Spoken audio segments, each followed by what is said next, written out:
Bueno, muy bien, ¿qué tal? Buenos días a todos. ¿Cómo les va? Pensé que iban a responder con la cabeza, Javier, pero no. ¿Eh? Bueno, es un placer para nosotros estar aquí hoy con todos ustedes y los que nos están siguiendo vía streaming en distintos puntos del mundo. Tenemos un invitado muy especial. Es un honor que Javier Tebas, el presidente de la Liga, esté aquí, que haya venido. ¿Viajó bien, Javier? ¿Ha viajado bien? Sí, bien, bien. Bien. Que haya llegado hoy desde Madrid o quién sabe de dónde, porque es un hombre que vive más arriba de los aviones que en el piso, para compartir este rato con nosotros, para ir por distintos carriles, algunos que tenemos previstos y otros por su propia impronta que él irá recorriendo.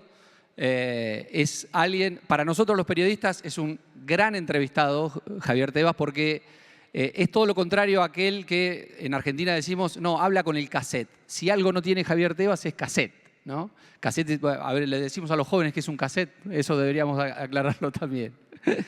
Pero vamos a empezar por un costado de aquellos previstos. Vamos jugando un poco con esta era, con este momento que vivimos, vamos a empezar por empezar a diseccionar algunas de las fake news que rodean al mundo del fútbol y de la industria del fútbol en general. Y hace unos días hubo una foto que dio la vuelta al mundo, que fue el ingreso de Messi al Camp Nou. Javier seguramente la vio también.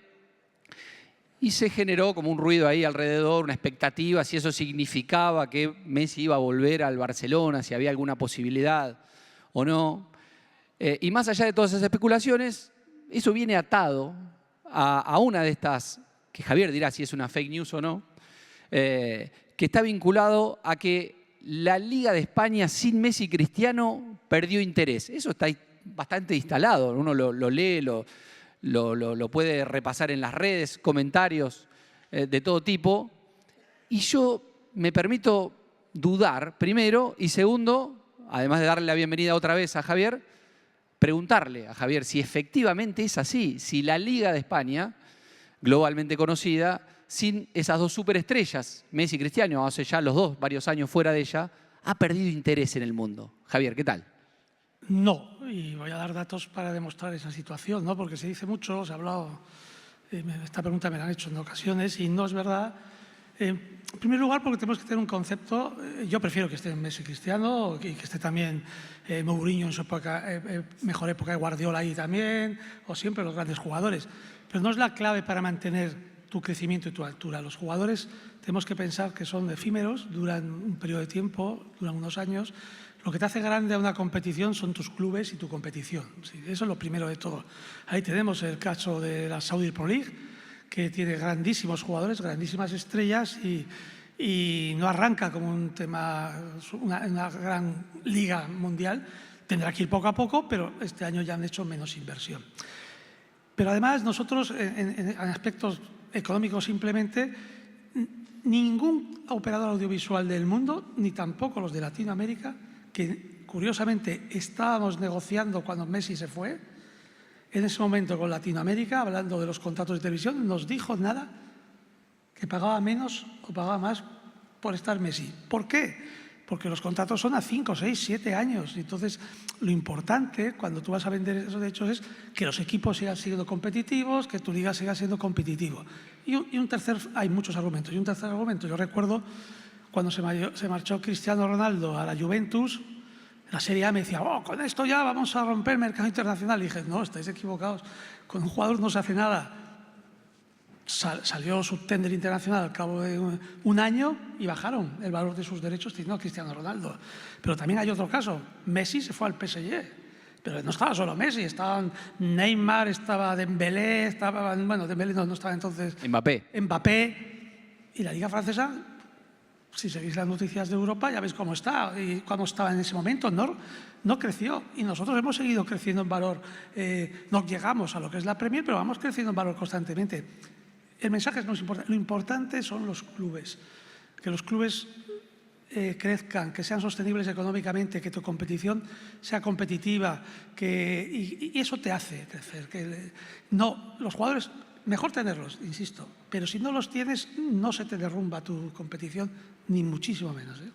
¿No son los futbolistas el core de este negocio? Es una parte, pero los aficionados, y aquí hay muchos, son de su club fundamentalmente, es verdad, pero en la cultura latina no, y en Europa tampoco, no son del jugador. Tú te vas en Estados Unidos un poco, pero cada vez menos. La pertenencia es a un club que normalmente ha sido tu familia, tu nacimiento, o causas que en tu vida te llevan, y ese club lo sigues donde estés, en cualquier sitio del mundo. Te levantas por la mañana a ver cómo ha quedado mi equipo, aunque estés en Australia, ¿no? O estés en la otra punta del mundo. O sea, ese sentido de pertenencia es... tanto la Premier como nosotros hemos conseguido y estamos consiguiendo que no sea solo el aficionado que va al estadio, sino que también es el aficionado que desde muchas partes del mundo sigue nuestra competición y tiene sentido de pertenencia, sufre, llora, está alegre cuando su equipo gana o pierde. Y eso es lo que hay que conseguir, y eso lo hace el club y la competición. Justamente pensando en esa mirada global, ¿no? que excede la experiencia de aquel que va al partido, que en definitiva, si lo ponemos en porcentajes, es el 0, y algo, ¿no? de todos aquellos que pueden ver el partido. Pienso en otra de esas verdades que circulan, y lo digo, pongo la palabra verdad entre comillas, y es que la Liga ha perdido interés respecto de otras competiciones. ¿Qué dice Javier Tebas de eso? De otras me tendrás que decir que otras, ¿no? Porque, vamos a ver, a nivel de Europa sobre todo, está la Premier, que es digamos, la liga a nivel económico, deportivo ya nos estamos pegando, y estamos nosotros y diría la Bundesliga. La Serie A y la Liga Francesa yo creo que han perdido bastante en los últimos años, y ahí están las audiencias a nivel mundial. Es que eso es lo que te marca si te siguen o no, o los seguidores en las redes sociales, ¿no? Que también, y el engagement que hay en las redes sociales, ¿no? Hoy ya no solo son las audiencias, sino cuántos seguidores, cuántos engagement tienes en las redes sociales, en qué redes sociales está, cuánto suma, cuántas interactuaciones hay, todo eso. Nosotros todo eso lo sabemos por país y lo tenemos, y nosotros estamos creciendo cada año de una forma muy importante, marcando diferencias respecto a otras competiciones, que sería la Serie A, la Bundesliga, la Liga Francesa, y con la Premier a nivel de seguidores de nuestros clubes, en redes sociales y de engagement. Estamos reduciendo también distancia. No sé, que ha perdido interés, no sé dónde saldrán esos datos, porque la temporada pasada hemos batido récord de audiencia audiovisual, que hay que poner allá entre comillas, porque si yo quiero tener mucha audiencia, voy en abierto en muchos países del mundo y entonces me ven muchos. Cuando lo que hay es más televisión de pago, pero bueno, si uno hace un equilibrio entre los partidos, los clips, los resúmenes, de todo, pues estamos muy cerca ya de lo que es la Premier. O sea, otra cosa que en nuestros mercados no son tan potentes económicamente como son ellos, que es en Asia, y nosotros estamos mucho más en Latinoamérica, ¿no? Ahí va, iba a seguir por ahí.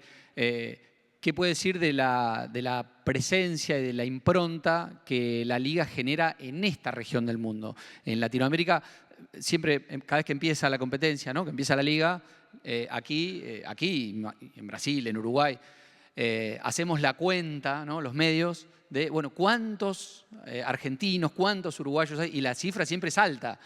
¿Hay una relación directa entre eso y la penetración que la Liga tiene en estos países? Sin duda, vamos a ver, es un tema cultural, histórico, de hace muchos años, pues el jugador hispanoamericano, diríamos, y luego ya podríamos sumar iberoamericano con Brasil, son jugadores que por el idioma, por la cultura, adaptarse es mucho más fácil, y es muy importante los periodos de adaptación, no solo del jugador, sino de la familia, porque aguantar una familia que no está a gusto en un sitio es muy difícil para el jugador. Pero nosotros a Hispanoamérica, Latinoamérica, siempre damos un toque especial, porque tenemos muy claro que las ligas nacionales, la Liga Argentina, la Liga Uruguaya, la Liga Chilena, es la primera competición de los aficionados de ese país, porque hay un sentido, sobre todo en Argentina, ya podrá estar bien organizada, muy mal, que eso ya podríamos hablar mucho, y mal, de lo que está pasando, ¿no? Pero sí que diría, pero sigue siendo su competición, ese sentido de pertenencia, y nosotros respetamos muchísimo esa cuestión. Nos gustaría, a mí personalmente, que fuese mucho mejor, que fuese una industria mucho mejor, con los equipos con más potencial económico, para que así los jugadores no se fuesen tan pronto. Bueno, nosotros ahora tenemos un problema, además, con los jugadores argentinos para traerlos a España, porque por el convenio de doble imposición resulta que un club argentino vende un jugador a España y hay que pagar impuestos. El club Boca, por ejemplo, tiene que pagar impuestos en España por esa venta, cosa que no le pasa con ningún país del mundo a Argentina. Solo le pasa con España y es culpa de la Hacienda española, no es culpa de la Argentina. El caso más tantuono es el más reciente, el más sonado, ¿no? Lo que pasó en el verano de ustedes. Sí, y si ves los últimos jugadores de nivel como Julián Álvarez que han llegado a España, han dado la vuelta por la Premier o por otro lugar, no han ido tan directo. Yo creo que más tantuono es de los últimos con valor en unos cuantos años que ha llegado a la Liga Española. Y eso hace que tengamos algo menos, llegan por otro lado, pero a mí estoy intentando que esa norma, que solo ocurre con España, o sea, el mercado natural más importante que tiene el fútbol argentino, que es España, pues no lo tiene.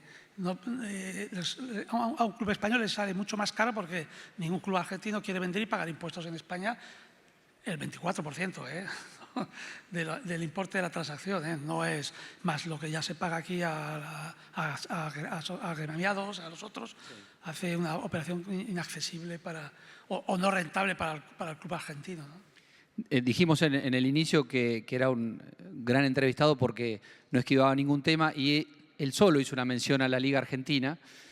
Estamos obviamente aquí en la capital de este país y viene bien que alguien con una mirada externa pueda dar su punto de vista respecto de cómo ve lo que está sucediendo aquí, cómo marcha la Liga Argentina con ese paraguas del fútbol de los campeones del mundo, ¿no?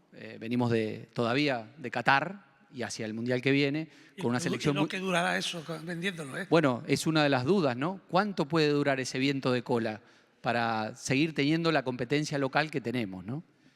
Bueno, yo solo un matiz. Cuando se habla de una figura externa, siempre he dicho, y lo he dicho públicamente, que si yo pudiese tener un segundo pasaporte sería argentino. Yo me considero muy vinculado a este país, en su forma de ser, en su cultura, mis vínculos personales, de amigos, de todo, y sigo mucho, por lo tanto, y sufro también por lo que yo creo que hay, lo que veo cómo está el fútbol, ¿no? Me alegro cuando gana la selección argentina y salvo en la final si fuese contra España, tendría que tener, pero es así, o sea, y por lo tanto lo digo con dolor, no lo digo como ahora vengo de China, pues ahí me han preguntado, y soy asesor del fútbol profesional chino, ¿no? Pero no es un tema de corazón, aquí cuando yo voy a hablar más de corazón. Entonces, primero que siento es pena, ¿no? Pena como un país con tanta pasión, tantos aficionados, con un sentimiento de pertenencia del fútbol que no hay igual en el mundo, aquí gana España, yo creo que es el primero, pues no tenga el fútbol y sus clubes ese rendimiento para convertirse en una potencia mundial del fútbol en los clubes, en los clubes. Porque claro, iba lo segundo, es verdad, Argentina ha ganado el Mundial, pero claro, esos jugadores tienen que estar jugando aquí, la gran mayoría. Nosotros hemos ganado la Liga Española, la selección ha ganado la Eurocopa y los Juegos Olímpicos. De la Eurocopa, que es casi como un mundial, solo falta Argentina, para que sea... Y Brasil. Y Brasil, para que sea como un mundial. De los 25 jugadores, 22 estaban jugando en nuestra liga. No estaban en la Premier, no estaban en otra, estaban jugando allí. De los que ganaron la medalla de los Juegos Olímpicos, los 25 estaban jugando en nuestra competición. Cuando tú tienes eso, es que tu competición es fuerte, tus clubes van a ser fuertes la mayoría, van a ser competitivos.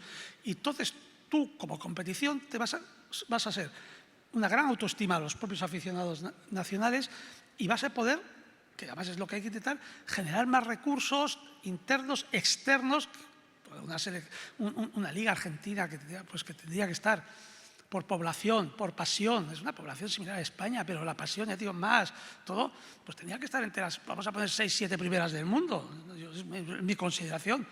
algo no se estará haciendo bien, ¿no? No sé si, yo pierdo cuántos equipos hay en la primera competición, cómo se deciden la organización del fútbol profesional. Yo he conocido a todos los presidentes, porque llevo muchos años en Argentina y pues me da pena. Hay muchísimas posibilidades. Y para terminar con esto, insisto, la semana pasada en China, y claro, me preguntan mucho qué hay que hacer con el fútbol chino, y tienen 1.200 millones de habitantes, ¿no? Y, pues mire, yo aquí os digo, con 40 millones, 43 millones, puedes hacer mucho más y el camino está más rápido que lo que se puede hacer en China, ¿no? Volvemos a la Liga y volvemos sobre esas frases hechas que circulan. Una de ellas, que lleva décadas, es que, no, pero ahí ganan siempre el Barcelona y el Real Madrid. Lo habrá escuchado tantas veces como yo seguramente esto, y uno ve, yo particularmente sigo al Athletic de Bilbao y digo, bueno, el Athletic ha tenido lo suyo en los últimos años y alguien podrá decir el Atlético de Madrid. ¿Qué hay sobre esa competitividad o falta a nivel de lo más alto de la Liga? Vamos a ver, primero, ¿qué entendemos por competitividad? Vamos a ver, los clubes grandes siempre van a ser clubes grandes, los medianos, y no construyamos competiciones artificiales en el que cuando repartimos los ingresos de televisión o otras cuestiones de la Liga, le doy la vuelta a la clasificación y le voy a dar más al Rayo, más al Levante, más al otro para que compita contra el otro. Eso sería artificial y no. Para mí la competitividad, que es donde hay que mirar, hay que intentar, o por lo menos, que los clubes que ganan la competición en una liga de 20, porque hay que aclarar que aquí sois más, en una liga de 20, ganar todos los partidos suponen 114 puntos. Entonces hay que intentar que el que gane no gane por más de 90, por más de 85 puntos. Porque si no gana por más de 90, 85 puntos, hay otros clubes que van a estar peleando por el campeonato que luego, por plantilla, porque son 25 jugadores, porque antes había solo 3 cambios, bueno, antes no había ni cambios, ahora hay 5. Y entonces todas esas normas nuevas que se han puesto, que están bien, que yo las apoyo, teóricamente benefician a los grandes porque tienen más banquillo, ¿no? De hecho, como anécdota, en la Premier una discusión muy importante, cuando se puso después del COVID continuar con los 5, muchos equipos de la Premier no estaban de acuerdo en volver, ¿no? No estaban de acuerdo. No querían volver. Porque les quitaban competitividad respecto a los clubes que hay, ¿no? Pero también, eso es lo que yo más me fijo, porque ¿es normal que ganen Barcelona y Madrid? Sí, pero cuando tú llegas a esos puntos se mete el Atlético de Madrid, ha estado la Real Sociedad está muy cerca, el Girona estuvo muy cerca también hasta cuando quedaban 4 jornadas, pues entran otros clubes. Y luego es que los partidos que juegan los grandes clubes no son predecibles, pierden puntos, pierden resultados, ¿no? El otro día el Real Madrid empató en el campo de Vallecas, ¿no? Vamos a ver si sigue en esa racha o no, el Fútbol Club Barcelona ya va perdiendo puntos, ¿no? Pues bueno, pero a mí eso es lo que tiene que marcar.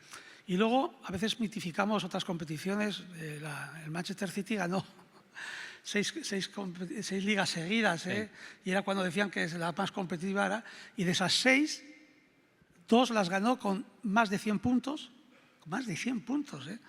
y el segundo quedó el Liverpool con 99, ¿no? Y luego al revés. Eso no es competitivo. Y para eso hay que preocuparse no preocuparse en que los grandes pierdan, sino que los otros clubes sean competitivos y que hagan perder puntos. Y si ganan casi siempre la Liga, no pasa nada si pierden puntos durante el periodo de la competición. Hace unos minutos usted mencionó la manera en que la Liga audita qué se consume, cómo se consume, que lo pueden ver por país, por región, ¿no? Y eso les permite hacer un análisis mucho más rico, seguramente. Aquí vemos, hay muchos jóvenes, ¿no?, que nos están escuchando, y alguien podrá decir, bueno, van más de 20 minutos de conversación, probablemente los jóvenes ya no estén prestando atención, y eso se traslada al fútbol. ¿Quién mira hoy entre los jóvenes un partido de 90 minutos? El producto hay que mostrarlo de otra manera. ¿Cómo se posicionan ustedes frente a, primero, si volvemos al inicio, si eso hay que desmontar, si esa supuesta verdad hay que desmontarla, o parcialmente sí, parcialmente no, y cómo se posicionan frente a eso y qué estrategias utilizan? Sí, aprovecho, por cierto, a uno de vuestros patrocinadores, a Globant, que somos socios, hemos constituido desde hace 3 años una compañía mercantil que se dedica al mundo del deporte, a la inteligencia artificial del deporte en tecnología, y que esta pregunta un poco relacionada, y gracias a ellos hemos avanzado mucho en información que tenemos, ¿no? Por eso más cerca todavía de Argentina con Globant, un gran proyecto empresarial en el ámbito tecnológico, ¿no? Primero, es que no se puede decir que los jóvenes abandonan el fútbol o que los jóvenes no prestan atención a los 90 minutos. Primero porque los datos no dicen eso. Hoy, hasta la población de 24 años, desde los 24 años, siguen prestando atención, pero de otra forma diferente. O sea, no ven el fútbol igual que cuando yo tenía esas edades. Primero porque en esas edades no teníamos algunos, no había ni celular, no había nada, ¿no? Por lo tanto, lo normal que si el mundo del celular se ha instalado en la sociedad y la gente joven mucho más, pues hay una forma de ver el fútbol con una doble pantalla, con los amigos chateando, o desde otras posiciones, o en la red social haciendo tus comentarios, me cago en tal, no sé qué. Pues hay otras formas, y lo que tienes que tú es adaptarte a esa situación de ese público de esa edad. Y lo importante es también saber si los jóvenes verán el fútbol de la misma forma los que hoy tienen 17 años cuando tengan 30. Ya te digo que no, porque claro, la primera generación Z, que ahora debe ser la generación, ya deben tener 40 años y 3 hijos, ¿eh? Claro, y no utiliza las mismas pautas de consumo. Es que cambian de redes sociales, las redes sociales que ahora se puedan tener más a TikTok, más a Instagram, tal, luego van evolucionando más hacia, bueno, y estas tampoco son a la vez, van más hacia Facebook, van de otro tipo de... Entonces, por la propia edad, porque se casan, tienen hijos o son independientes, son todos... Y a otro tema lleva importante. Esa generación normalmente no son independientes económicamente, entonces, pues claro, hay que preocuparse de su entorno familiar que hace que puedan ver el fútbol cuando es fútbol de pago. Eso es la generación de más de 50 años, ¿eh? Y ahí es donde a mí hoy estoy más preocupado. A ver. Porque hay un problema, es generación no nativos digitales. Yo tengo 63 y me considero un nativo muy digital, pero normalmente no lo es. No es un nativo digital y estaréis conmigo que hoy te pones una Smart Televisión en casa, te ponen un Deco, tienes que conectar al wifi y hay muchos que se les apaga el wifi porque ha habido un apagón de luz y ya están llamando al nieto, al hijo, oye, enchúfame que ya no veo el fútbol. Y luego ir a buscar la usabilidad de las televisiones de Smart Televisión o del Deco, tienes que ir en el canal 58 y te conectas a la Smart TV y empiezas a ver varias plataformas, tienes que buscar a dónde está el fútbol, picar, tarda unos segundos el buffering, luego vuelve para allí, busca los canales, no empiezas... La usabilidad no es lo mejor para el que no es nativo digital, ¿eh? Y además, yo creo que lo he dicho en este foro alguna vez, muchos mandos a distancia de las marcas de televisiones más importantes, Samsung, LG, tienen un mando a distancia con 2 botones, que uno pone Amazon y otro pone Netflix. ¿Por qué lo ponen? Pues para los que no son nativos digitales, déjame, no vayan a buscar, aprieto Netflix y veo directamente y déjame de historias, ¿no? Y hay que preocuparse de estos, porque estos son los que pagan a los jóvenes, porque si no, se acaba diciendo, oye, ya no veo el fútbol. Y no, yo lo digo de verdad, se nota este problema, ¿eh? Se nota. La ventaja que tendremos de la generación Z ahora, que ya serán generación calvos, algunos ya, llegará y ya serán nativos digitales y eso ya, pero hay un periodo de transición muy importante y tenemos que estar allí. Y a la generación Z, evidente, darles contenidos, darles todo, y siguen viendo el fútbol de otra forma, lo consumen de otra forma, es verdad, pero el que se consuma de otra forma no significa que no se ve el fútbol. Claro. Y en esa adaptación a estos nuevos tipos de consumo, cuénteme algún ejemplo de algo que hayan hecho ustedes de la Liga atendiendo esas demandas particulares, nuevas. Ya sea, no sé, pienso, ahora, desde hace un tiempo, hay un micrófono en una cámara en el vestuario que antes no existía, que supongo que eso habrá sido un ida y vuelta fuerte con los clubes, que acepten que eso tenía que ser así, pero digo, me imagino que tiene que ver con todo esto que está diciendo ahora. Sí, yo diferenciaría lo que es la experiencia de la retransmisión de un evento deportivo, porque eso yo creo que al que no es nativo digital también le gusta, pues cuando los jugadores del Athletic Club rezan el Padre Nuestro antes de empezar, los gritos de ánimos que se dan. Estás intentando que la atención de un partido dure más de los 90 minutos y de hecho realmente nos está resultando muy buenas las previas y los post de los partidos, porque son mucho más. Es verdad que baja la audiencia del partido, pero se quedan un 40% viendo lo que pasa en la retransmisión media hora después, que antes no ocurría, de todas las entrevistas, de todos esos intríngulis que estamos enseñando. Pero luego no, nosotros luego trabajamos aspectos para generaciones más jóvenes. Nosotros tenemos en los 3 grandes partidos, que es Madrid, Barcelona, Atlético de Madrid, una retransmisión diferente que la hacen 2 chicos streamers y es multipantalla, o sea, no está el partido, está desde los goles, está desde otros sitios y la vamos cambiando, modificando, porque sabemos que vamos a llegar ya en brevísimo, un año, a que tú ya elegirás en una multipantalla la cámara con la que quieres ver que esté en el centro, pero seguirás viendo la otra en otro lado. Luego estamos pues, en el tema de redes sociales. Hace unos años éramos muy restrictivos, todos los titulares y los poderes audiovisuales, en los near live, ¿no? Las jugadas que habían ocurrido importantes del partido, en directo, que no salga nada, ¿no? O sea, ahora no, ahora estamos haciendo mucho near live en directo y ahora mismo hay hasta goles que estamos poniendo, que se están produciendo. Al cabo de un minuto ya están en las redes sociales del club y de la liga el gol que se ha producido.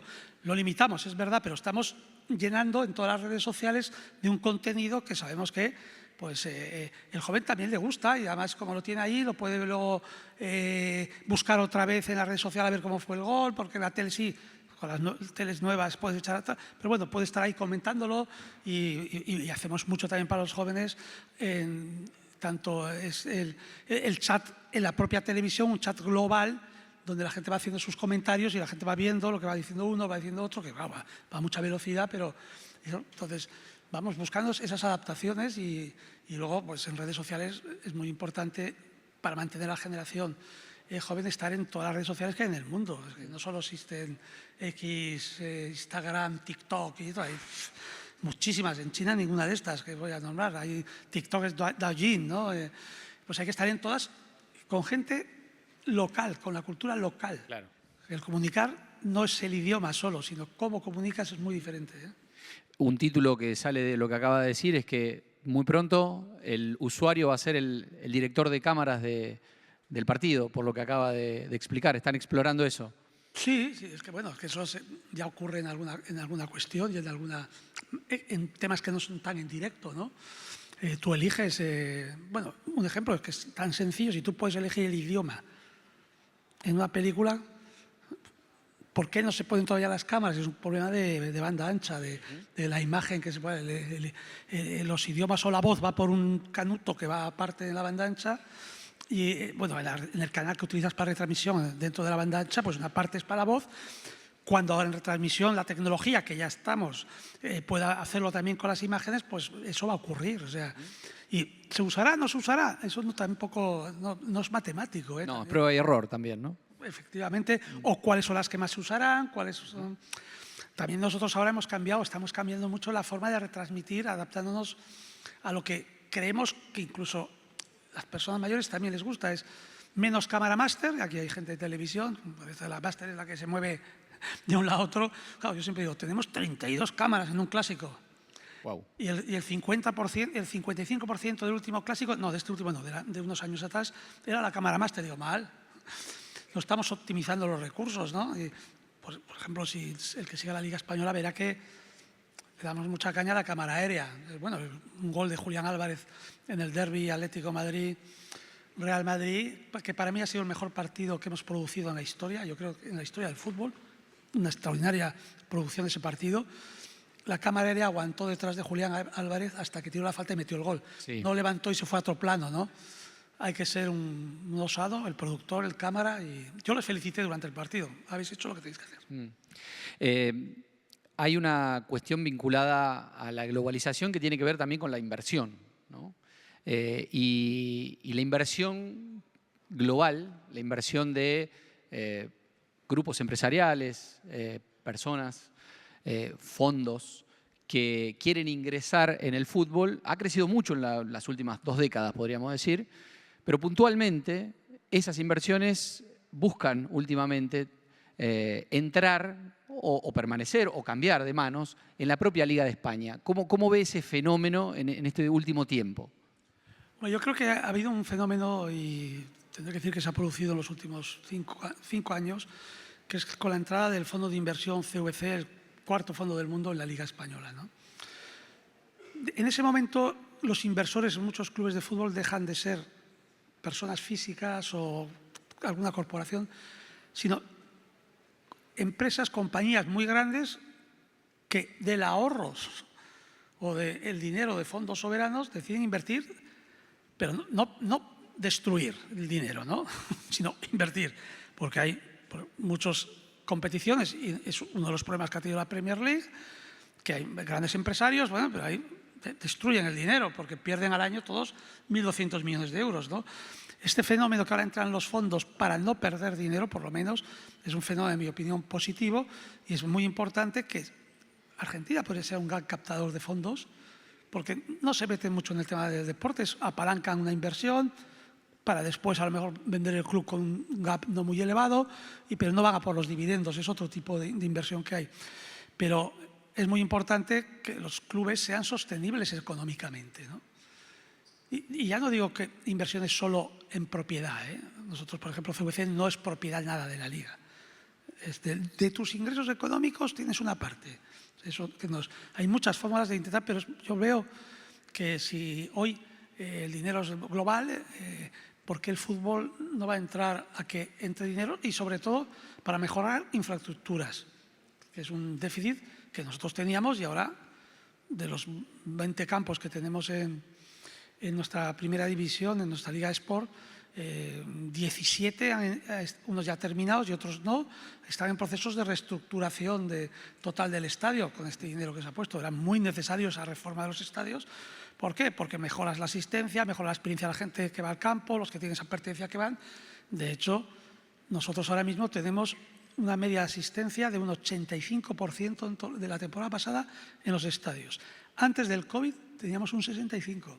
¿Cuánto? Un 65%. Hemos subido Creció un 20%. 20 puntos de asistencia a los estadios, cuando nuestro objetivo está en 90, 92, que es lo que tiene la Premier y la Bundesliga, ¿no?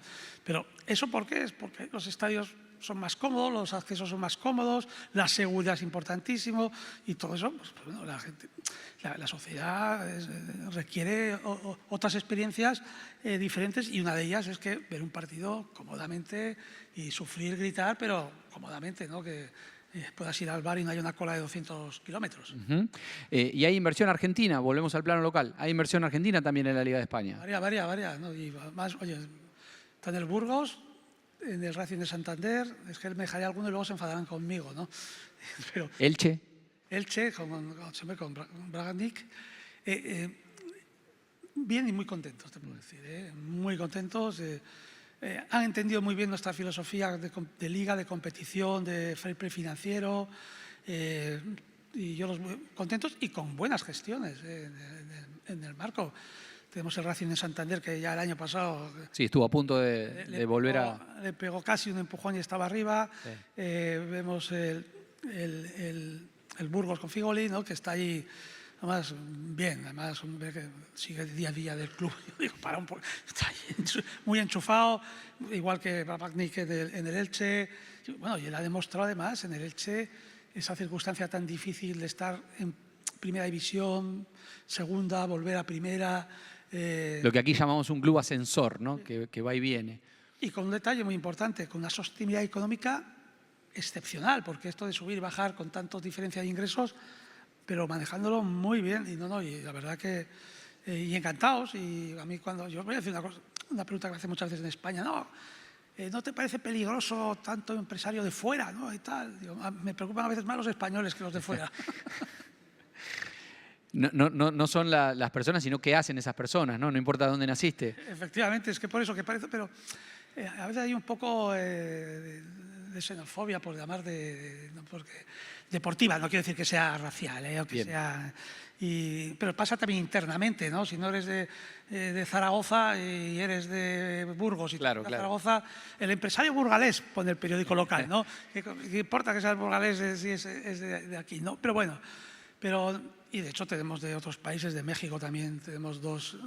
Yo creo que vivimos la época con más dueños no nacionales, pero muy adaptados a lo que es nuestra cultura de cómo entendemos el fútbol y cómo hemos construido un fútbol con un fair play que es una de nuestro ADN, y yo creo que de verdad de éxito, los clubes no quiebran, los clubes no deben dinero a los jugadores, no debemos dinero a la Hacienda. Pasó el COVID, en Italia tuvieron que aplazar al fútbol italiano los impuestos, nosotros con el COVID se pagaron todos los impuestos, se han pagado todo el rato desde que hace muchos años, diríamos muchísimo. Y eso es un orgullo, porque también a los aficionados no les gusta tener un club que la noticia es, pues los jugadores no cobran, o debe tanto de impuestos, o debe... No, los aficionados lo que quieren es disfrutar o sufrir con su club. ¿Y culturalmente dejó de ser un tema ese para el aficionado? ¿Quién es el dueño de mi club? ¿Dejó de ser un tema? ¿De dónde viene? No, depende. Porque hace, no sé, 15, 20 años era, ¿no? ¿Cómo van a venir estos de dónde a ser dueños de mi club? Es un poco menor, pero va casualmente, digo, hay problemas directamente relacionados con la clasificación deportiva. Claro. O sea, si vas mal, la culpa del de Singapur, que es el de Valencia. Si vas bien, homenaje. Es que, bueno, yo es que he visto el caso del Valencia, que siempre está todo el día ahora en la prensa española y siempre es lo mismo, ¿no? Yo a Peter Lim le he visto cuando llegó a Valencia, puso 200 millones de euros para salvar a Valencia, 30.000 personas aplaudieron en el estadio y lo he visto que no puede ir, y después lo he visto ganar la Copa del Rey y pues, saludando una montaña rusa. Pero bueno, también pasa con el Español, te diría que claro. Sí, el fútbol, la clasificación te marca que los aficionados, los medios de comunicación estén contentos o no, ¿no? Javier, estamos llegando al tramo final de esta charla. Hay en ustedes una presencia muy fuerte en la lucha contra la piratería de esta industria, ¿no? Recuerdo alguna otra conversación que hemos tenido hace algún tiempo en el que usted explicaba cómo habían tomado ese toro por las astas para luchar a veces por fuera de lo que les correspondía, ¿no? Dando una pelea que debería ser mucho más global, debería abarcar a toda la industria, y por momentos no era así. Y en este año han habido algunas noticias locales respecto de eso, ¿no? De lo que usted seguramente puede mencionar.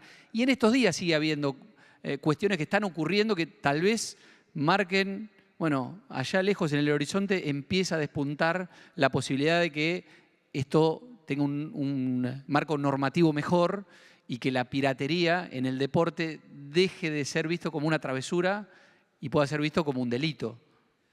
Bueno, yo lo que tengo que decir que por parte de aquí los juzgados, sobre todo una fiscalía del delito contra la ciberdelincuencia de Buenos Aires, dirigida por el fiscal Musso, es muy sensible con este tema, con el delito que es de la ciberdelincuencia, y diría que de los países más avanzados de que nos hemos encontrado a la hora de entender el problema, de aplicar ya no solo la legislación estricta, porque a veces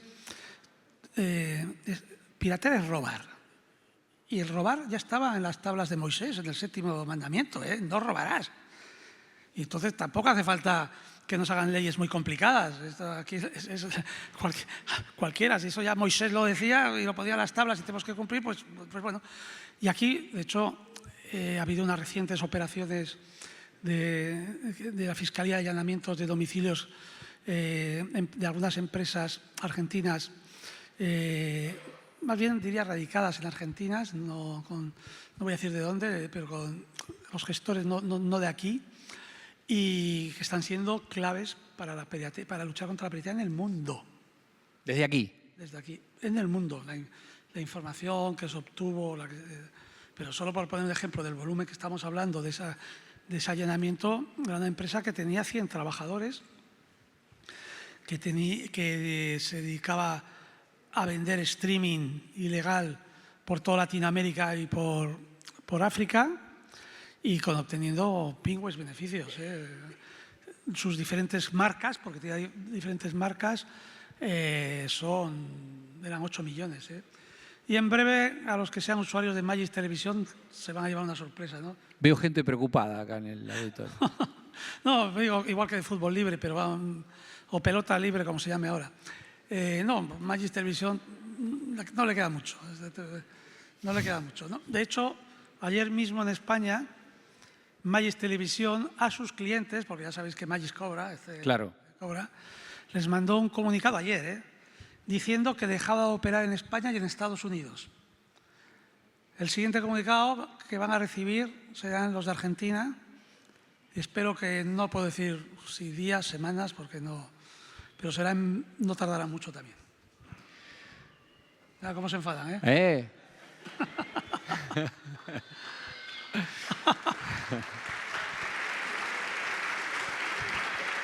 Bueno. No, pero es interesante, ¿no? Porque lo que decías tú antes, la cultura de...